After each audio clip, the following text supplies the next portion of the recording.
మీ సొంత ఇంటి కలకు అసలైన నేస్తం బీబీజీ ఇండియా. అమరావతిలో నికార్సైన ప్రాపర్టీ కోసం కాంటాక్ట్ 0406903224.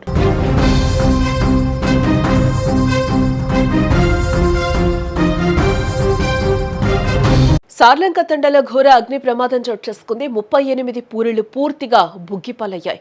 సిలిండర్లు పేలి మంటలక్కడ పెరిగినట్లుగా కూడా తెలుస్తోంది.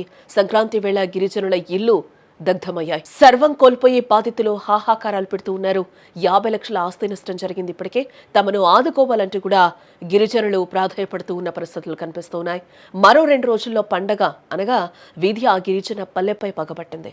రైతుల పూడి మండలం సార్లంక తండాలో సోమవారం జరిగిన భారీ అగ్ని ప్రమాదం 38 కుటుంబాలు రోడ్డున పడేస్తుంది.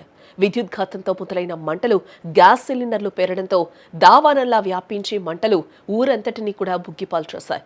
పురుషులంతా పండగ సరుకుల కోసం సంతకు వెళ్లిన సమయంలో ఈ ప్రమాదం జరగడంతో కేవలం కట్టుబట్టలతో ప్రాణాలు కాపాడుకున్న గిరిజనులు ఇప్పుడు ఆకాశమే పైకప్పుగా కన్నీరు మున్నీరవుతూ ఉన్నారు. విద్యుత్ షార్ట్ సర్క్యూట్ తో ఒక్కసారిగా రేగిన మంటలు గాలివాటంతో పూరిళ్లకు వేగంగా అంటుకున్నాయని చెప్పుకోవచ్చు. ఇళ్లలోని గ్యాస్ సిలిండర్లు ఒకదాని తర్వాత ఒకటి పెరగడంతో ఆ ప్రాంతం మొత్తం కూడా యుద్ధ భూమిని తలపించిందని చెప్పుకోవచ్చు.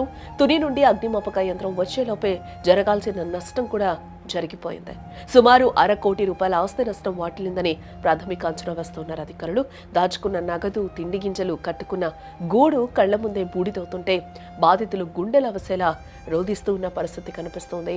విషయం తెలిసిన వెంటనే కూడా స్థానిక ఎమ్మెల్యే పరుపుల సత్యప్రభ అలాగే ఆర్టీఓ శ్రీరమణి సంఘటనా స్థలానికి చేరుకుని బాధితులను పరామర్శించారు. ప్రాణ నష్టం జరగకపోవడం ఊరటనిచ్చినప్పటికీ కూడా సర్వం కోల్పోయిన తమను ప్రభుత్వం తక్షణమే ఆదుకోవాలని, గూడు కల్పించాలని తండావాసులు వేడుకుంటున్న పరిస్థితులు అయితే అక్కడ మనకి కనిపిస్తూ ఉన్నాయి.